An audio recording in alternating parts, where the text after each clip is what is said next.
आप सभी श्रोताओं का स्वागत है हमारे चैनल आख्यायिका में। आज मैं आप लोगों को नचिकेत और यम के बीच का वार्तालाप सुनाने वाली हूँ, जो कि उपनिषद द्वारा लिया गया है। यह कथा बहुत ही प्रचलित है। ओम इस सच्चिदानंद स्वरूप परमात्मा के नाम का स्मरण करके उपनिषद का आरंभ करते हैं। प्रसिद्ध है कि यज्ञ का फल चाहने वाले वाजश्रवा के पुत्र उद्दालक ने अपना सारा धन ब्राह्मणों को दान कर दिया। उसका नचिकेता के नाम से प्रसिद्ध एक पुत्र था। जिस समय ब्राह्मणों को दक्षिणा के रूप में देने के लिए गौवें लाई जा रही थी, उस समय छोटा बालक होने पर भी नचिकेता में श्रद्धा का आवेश हो गया और उन जराजीर्ण गायों को देखकर वह विचार करने लगा, जो अंतिम बार जल पी चुकी हैं, जिनका घास खाना समाप्त हो गया है, जिनका दूध अंतिम बार दूह लिया गया है, जिनकी इंद्रियां नष्ट हो चुकी हैं, ऐसी निरर्थक मरणासन्न गौवों को देने वाला वह दाता तो नीच योनियों और नरकादि लोक जो सब प्रकार के सुखों से शून्य है, उनको प्राप्त होता है। अतः पिताजी को सावधान करना चाहिए। यह सोचकर वह अपने पिता से बोला, हे प्यारे पिताजी, आप मुझे किसको देंगे? उत्तर न मिलने पर उसने वही बात दोबारा तिबारा कही। तब पिता ने उससे क्रोधपूर्वक कहा कि तुझे मैं मृत्यु को देता हूँ। यह सुनकर नचिकेता मन ही मन विचारने लगा कि बहुतों में मैं प्रथम श्रेणी का आचरण पर चलता आया हूँ और बहुतों में मध्यम श्रेणी का आचार पर चलता हूँ। कभी भी नीची श्रेणी का आचरण को मैंने नहीं अपनाया। फिर पिताजी ने ऐसा क्यों कहा? यम का ऐसा कौन सा कार्य हो सकता है जिसे आज मेरे द्वारा मुझे देखकर पिताजी पूरा करेंगे? उसने अपने पिता से कहा, आपके पूर्वज पितामह आदि जिस प्रकार का आचरण करते आए हैं, उस पर विचार कीजिए और वर्तमान में भी दूसरे श्रेष्ठ लोग जैसा आचरण कर रहे हैं, उस पर भी दृष्टिपात कर लीजिए। फिर आप अपने कर्तव्य का निश्चय ही कर लीजिए। यह मरण धर्मा मनुष्य अनाज की तरह पकता है, अर्थात जराजीर्ण होकर मर जाता है तथा अनाज की भांति ही फिर उत्पन्न हो जाता है।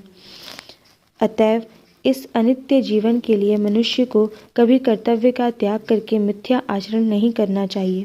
आप शोक का त्याग कीजिए और अपने सत्य का पालन कर मुझे मृत्यु यमराज के पास जाने की अनुमति दीजिए। पुत्र के वचन सुनकर उद्दालक को दुख हुआ, परंतु नचिकेता के सत्यपरायणता को देखकर उन्होंने उसे यमराज के पास भेज दिया।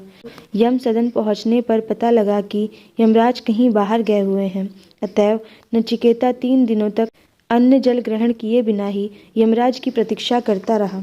यमराज के लौटने पर उसकी पत्नी ने कहा, हे सूर्यपुत्र, स्वयं अग्नि देवता ही ब्राह्मण अतिथि के रूप में गृहस्थ के घरों में प्रवेश करते हैं।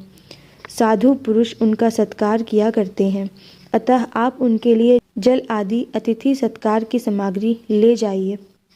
जिसके घर में ब्राह्मण अतिथि बिना भोजन किए निवास करता है, उस मंदबुद्धि मनुष्य की नाना प्रकार की आशा और प्रतीक्षा, उनकी पूर्ति से होने वाले सब प्रकार के सुख, सुंदर भाषण के फल एवं दान आदि शुभ कर्मों के फल तथा समस्त पुत्र और पशु आदि वैभव, इन सबको वह नष्ट कर देता है।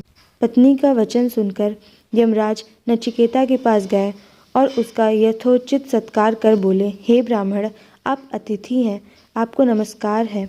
हे ब्राह्मण, मेरा कल्याण हो। आपने जो 3 रात्रियों तक मेरे घर पर बिना भोजन के निवास किया है, इसलिए आप मुझसे प्रत्येक रात्रि के बदले एक एक करके 3 वरदान मांग लीजिए। यमराज ने जब इस प्रकार कहा, तब पिता को सुख पहुँचाने की इच्छा से नचिकेता बोला, हे मृत्युदेव, मेरे पिता गौतम वंशीय उद्दालक मेरे प्रति शांत संकल्प वाले, प्रसन्नचित्त और क्रोध से खेद से रहित हो जाएं तथा आपके द्वारा वापस भेजे जाने पर मैं उनके पास जाऊं तो वे मुझ पर विश्वास करके पुत्र भाव रखकर मेरे साथ प्रेम पूर्वक बातचीत करें। यह मैं अपने 3 वरों में पहला वर मांगता हूँ। यमराज ने कहा, तुमको मृत्यु के मुख से छूटा हुआ देखकर मुझसे प्रेरित तुम्हारे पिता उद्दालक पहले की भांति ही यह मेरा पुत्र नचिकेता ही है ऐसा समझ करके दुख और क्रोध से रहित हो जाएंगे और वे अपनी आयु की शेष रात्रियों में सुखपूर्वक शयन करेंगे। इस वरदान को पाकर नचिकेता बोला, हे यमराज, स्वर्गलोक में किंचित मात्र भी भय नहीं है। वहाँ मृत्यु रूप स्वयं भी आप नहीं है। वहाँ कोई बुढ़ापे से भी भय नहीं करता। स्वर्गलोक के निवासी भूख और प्यास इन दोनों से पार होकर दुखों से दूर रहकर सुख भोगते हैं। हे मृत्युदेव, आप उपयुक्त स्वर्ग की प्राप्ति के साधन रूप अग्नि को जानते हैं, अतः आप मुझ श्रद्धालु को वह अग्नि विद्या भली भांति समझा कर कहिए, जिससे कि स्वर्गलोक के निवासी अमरत्व को प्राप्त होते हैं। यह मैं दूसरे वर के रूप में मांगता हूँ। तब यमराज बोले, हे नचिकेता, स्वर्गदायिनी अग्नि विद्या को अच्छी तरह जानने वाला मैं तुम्हारे लिए उसे भली भांति बतलाता हूँ। तुम उसे मुझसे भली भांति समझ लो। तुम इस विद्या को स्वर्ग रूपी अनंत लोक की प्राप्ति कराने वाली तथा आधार स्वरूपा और बुद्धि रूप गुफा में छिपी हुई समझो। उस स्वर्गलोक की कारण रूपा अग्नि विद्या का उस नचिकेता को उपदेश दिया।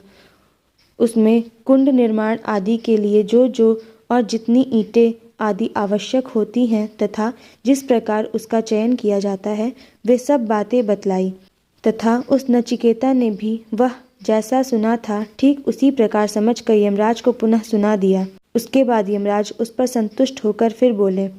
उसकी अलौकिक बुद्धि देखकर प्रसन्न हो महात्मा यमराज नचिकेता से बोले, अब मैं तुम्हें यहाँ पुनः यह अतिरिक्त वर देता हूँ कि यह अग्नि विद्या तुम्हारे ही नाम से प्रसिद्ध होगी तथा इस अनेक रूपों वाली रत्नों की माला को भी तुम स्वीकार करो।